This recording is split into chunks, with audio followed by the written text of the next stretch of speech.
bukti transfernya semuanya lengkap di sini, Beb. Ya, udah lengkap, udah pokoknya aku udah siap untuk semuanya, makanya aku mau pulang.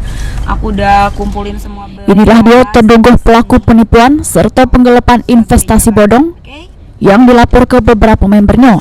Laporannya pun ada yang di Polda Sumsel, Polrestabes sama Polsek Ilir Barat 1 Palembang.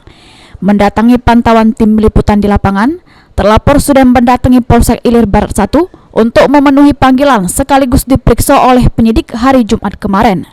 Mareta, salah sikok member yang sudah mengadu ke kejadian ini ke Polda Sumsel, turut datang ke Polsek Ilir Barat 1.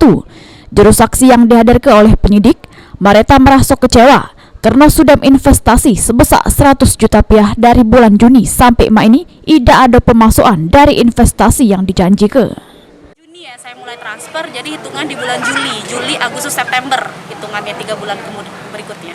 Itu sudah nggak nerima apa-apa? Nggak Sempat nerima nanya apa-apa. sama pelaku ini gimana? Saya sudah waktu 1 bulan berjalan, saya sempat bingung kan kemana arahnya. Dia kehilangan kabar, WA nggak bisa, ditelepon nggak pernah diangkat. Saya coba menghubungin teman-temannya, saya DM Instagram suaminya, keluarganya, tidak ada yang respon.